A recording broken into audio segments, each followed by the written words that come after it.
नया चैनल आने से पहले हमने आपसे पूछा नया चैनल कैसा हो। आपने कहा खबरें हो, एजेंडा नहीं। तो अब देखिए तक 360 गली से ग्लोब तक।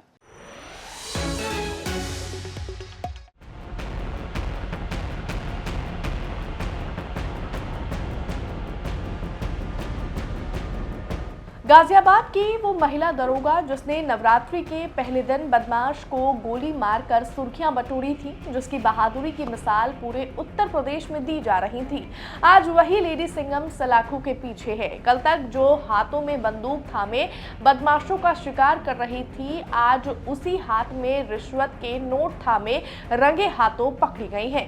45,000 की रिश्वत और एक झटके में खाकी पर लगा गहरा दाग।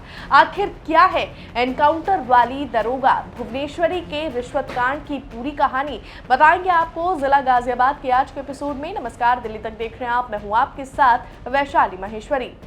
मामला गाजियाबाद के साहिबाबाद महिला थाने का है। यहां तैनात महिला दरोगा भुवनेश्वरी को एंटी करप्शन टीम ने 45,000 की रिश्वत लेते हुए रंगे हाथों दबोच लिया है। ये कार्रवाई उस वक्त हुई जब पीड़ित रामपाल सैनी से दरोगा जी सौदेबाजी कर रही थी। मामला दहेज उत्पीड़न के एक केस से जुड़ा था। आरोप है कि केस में परिवार के अन्य सदस्यों के नाम हटाने और राहत देने के बदले भुवनेश्वरी ने मोटी रकम मांगी थी। पहले डिमांड 1 लाख की थी, फिर सौदा 50,000 पर आया और आखिर में 45,000 रुपए तय हुए। पीड़ित रामपाल सैनी ने हिम्मत दिखाई और एंटी करप्शन टीम को इसकी जानकारी दी। टीम ने जाल बिछाया और जैसे ही दरोगा ने नोटों की गड्डी थामी, वैसे ही टीम ने उन्हें धर दबोचा। नाम है आपका? सर मेरा नाम रामपाल सैनी है। रामपाल जी, क्या हुआ था आपके साथ? मेरे बेटे की शादी हुई थी 2024 में। तो उसका कुछ बेटा बहू का विवाद आपस में चला। कुछ भी नहीं था, मतलब चलने का, मतलब वो अपने घर चली गई थी 1.5 महीने में। जी। तो मेरा बेटा बता रहा था कि घर में कुछ झगड़ा हुआ था, बहू ने गला दबाया था। अच्छा। तो उस कारण वो घर चली गई। बेटे ने हमें छुपा ली थी बात कि भाई घर की बात घर में रह जाए। तो फिर हम घर की पंचायत लेके घर गए थे, तो उन्होंने वहाँ से लड़की ने आने से इनकार कर दिया। जी।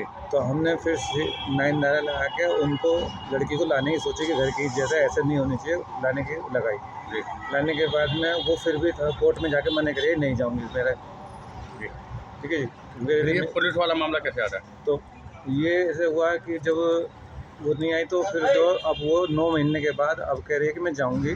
और इनने एक जो है जानने के लिए कि मतलब जब लड़के पे 2-3 बार बाहर भी वार करे थे, तो फिर लड़का कहने लगा मैं नहीं लाऊंगा तो ये मुझे मार देगी। तो फिर इन्होंने उसके लड़के के नाम एक FIR कर दी, लड़के के नाम FIR कर दी। तो फिर FIR होने के बाद फिर यहाँ बुलाया गया, भुवनेश्वरी ने बुलाया कि आप सब लोग यहाँ पे आओ।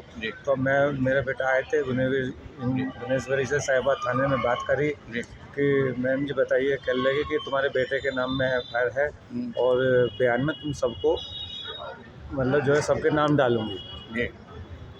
तो वो क्या हुआ, पैसे की बात कैसे है? हाँ जी, वो साहब के नाम डालने के लिए कहने लगी। तो मैंने कहा मैडम जी सबका नाम क्यों डाल रही हो, सबका नाम मत डालो और मतलब जो बेटे का वही रहने दो। तो कह लगे नहीं सबके नाम डलेंगे। जी। मैंने कहा मैडम इन्हें नाम को हटा दो। तो फिर कह लगी हटाने के लिए पैसे लगेंगे, 1 लाख रुपये इन्होंने मेरे से मांगे। अच्छा। तो जब मेरे से 1 लाख मांगे तो मैं घबरा गया, मेरे को 1 लाख रुपये कहाँ से दूंगा, मैं मजदूर आदमी हूँ। तो फिर मैंने जो है कि उनसे हाथ जोड़ के विनती बतेरी करी, करा मैडम जी इतने मतलब ये है वो है, तो वो नहीं मानी थी। तो उसके बाद में मुझे मतलब दोबारा बुलाया गया तो कह लगे चलो कुछ कम करा, 50,000 रुपये वो आ गई। 50,000 आने के बाद कह रही तो चलो मैं कह रहा हूँ मैडम जी 50 भी ज़्यादा है, मैं तो गरीब आदमी नहीं दे पाऊँगा। मैं कितने बात हुई? तो फिर वो 45,000 रुपये कह ली, चलो 5 और कम कर दूँगी। जी। ठीक है जी। तो जब वो 5 और कम कर देगी, मैं चलो इंतज़ाम करके लेके आता हूँ, जाता हूँ मैं, जो भी कुछ होगा मैं आपको करूँगा, 1-2 दिन में इंतज़ाम कर पैसे को ला के करके। तो फिर आज क्या हुआ थाने में?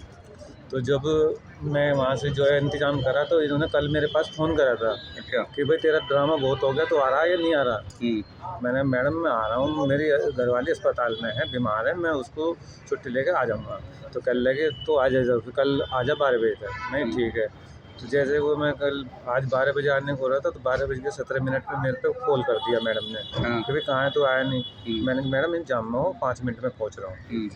तो जैसे मैं यहाँ 5 मिनट में इनके यहाँ पे पहुँचा तो अंदर एक लेडीज एक महिला बैठी थी, उसके अंदर वहाँ पर लेडीज़ महिला थी। तो उन्होंने कह दिया कि तू बाहर जा, किसी काम के लिए भेज दिया उसे। हाँ। तो फिर मैंने कहा मैम जी ये हुआ, फिर मैंने जो है कि मैं कर लाया इंतजाम जी। तो फिर मैंने जो है निकाल के मैडम के हाथ में पैसे दे दिए। तो उन्होंने साइड की ड्रॉ में रख दिए, जो एक लकड़ी की टेबल सी है अच्छा। उसकी ड्रॉ में रख दिए। अच्छा। और फिर बस मैं बाहर भागने को जाऊँ, जैसे मैं बाहर को आया तो ये एंटी कनेक्शन वाला एंटी करप्शन तो आपने बात करी थी? हाँ मैं ही गया था सर, मैं ही इसलिए गया था क्योंकि मैं पैसे का बंदोबस्त तो कर दिया था, लेकिन मैं नहीं चाहता था कि मतलब जो है कि ऐसी नहीं, पुलिस आप को एक गरीब आदमी हो, पैसा हाँ। जुटाने में कितनी परेशानी कितनी हुई आपको? परेशानी हुई, लेकिन अब मैं भी नहीं चाहता कि मतलब जो है कि ऐसी पुलिस पैसे लेके काम करे। बस कहाँ रहते हैं आप? मैं साहिबाबाद में वृंदावन।